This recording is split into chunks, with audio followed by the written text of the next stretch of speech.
Hello, my name is Ashley Scher. I'm the founder and CEO of ShareLove.Fund. Today for our RYT 300 training, we're going to talk about the anatomy behind accomplished pose. So as you may recall, accomplished pose is similar to lotus pose, but it's less extreme. So for accomplished pose, the legs are just kind of flat. Seated. You don't need to pull the toes through and up.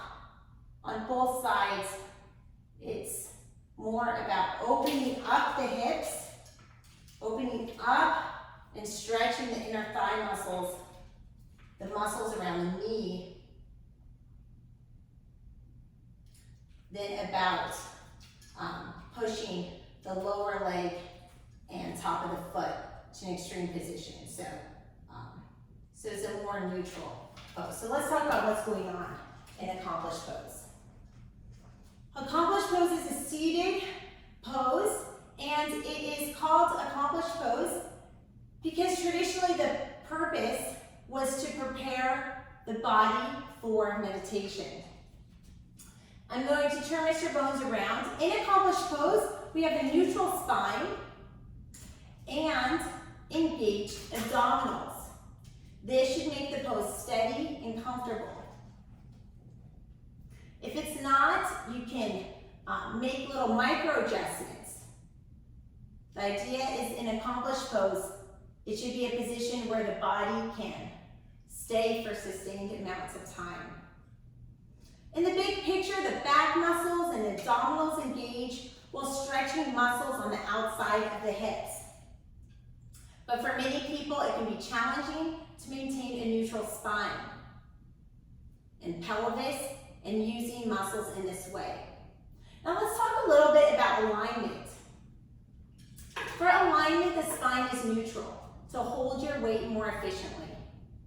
Allow a sense of lightness in your spine, your shoulders rolling back.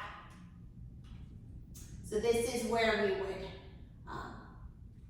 kind of roll back from the deltoids. And pulling slightly your shoulder blades together. So we have the rhomboids and pulling back slightly. Now let's talk about a variation. So a variation to this can be Siddhasana or easy seat. And that's just crisscross applesauce at the shins. And we also talked in our cueing video about a variation of sitting on a block to raise the hips higher and create hip tilt, which can alleviate some of the stretching required in the thigh muscles. Okay, so in accomplished pose, where it's sort of like easy seat, but instead of crisscross applesauce, the legs are kind of flat on each side. So, in that, the hands come out and gently rest on the thighs or knees, but I always say thighs because I don't want too much pressure on the knees. You don't want to put too much pressure so there's no knee injury. But still, the arms are working a little bit. So let's talk about what's going on in the arms. So first of all, you have your shoulder and the deltoids. The arms are relaxed with the palms of the hand facing up,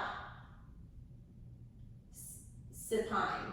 Your posterior deltoid initiates external shoulder rotation. That sounds fancy. What is that? Okay, so your posterior deltoid initiates external shoulder rotation. So you're rolling back your shoulders. So you're not slouching in this meditative state. You're opening up. In another way of saying it is pinching the shoulder blades. Initiates external shoulder rotation while your anterior deltoid is slightly stretching. So this is how yoga works in opposites. You have your posterior deltoid initiating an external shoulder rotation while your anterior deltoid is stretching. Let's talk about what's going on in the neck. In the neck, to stabilize your cervical spine in a natural curve, your cervical extensor in your splenius, capitis, and cervicus engage while in a neutral and slightly lengthening position. You can activate this by imagining your head as light as a balloon. On the torso, your spinal extensors, and transverse abdominals engage to lengthen and stabilize your spine into neutral state, while your rectus abdominis slightly stretches. Your multifidus engages, sending feedback to your brain about your body's position. And your rhomboids and the middle of your lower and lower trapezus engage slightly to react to the scapula, while you're consciously release any tension in your upper trapeus, your latissimus dorsi, and other back muscles may be engaged to stabilize your position.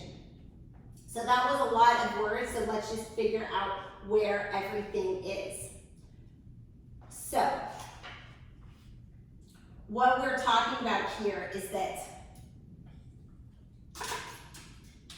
you're opening up with your shoulders, you're stretching your pelvis and legs,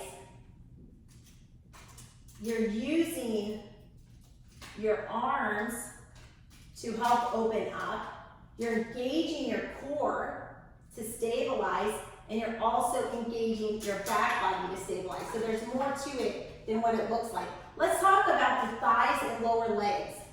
So in the thighs and lower legs, we have the hip flexors. Your hip flexors mainly, your iliopsoas help maintain hip flexion. You may feel more engaged of your thigh muscles. You may feel the thigh muscles more engaged here. They're closer to your hip flexors, and that might be the first point of tightness. We can use props, as we did in the cueing video, to sit up to alleviate some of that tension in the iliopsoas, really helping use a hip tilt to kind of take a baby step for the muscle stretches that have to occur when the hips open up. And the muscle stretches are on both sides. How the hips connect to the spine, really on the inside, on the upper body, and also how the hips and hip flexors connect to the thigh bone. So you're really stretching the muscles on the hips from both sides. There's muscles that have to stretch up and muscles that have to stretch down.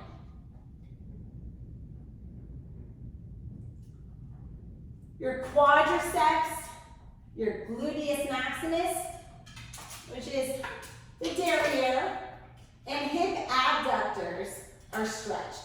You may feel stretching around your ankles, which are your plantar flexion. So we have a plantar muscle from our heel to the ball of our foot, and even that can be stretched. In lotus, it's stretched much more than accomplished pose, but even this bottom of the foot from where the heel and the ball of the foot are connected, that muscle, the plantar muscle, that is getting stretched. So literally, accomplished pose is a stretch from your head to your toe. Thank you so much for your time today. Namaste.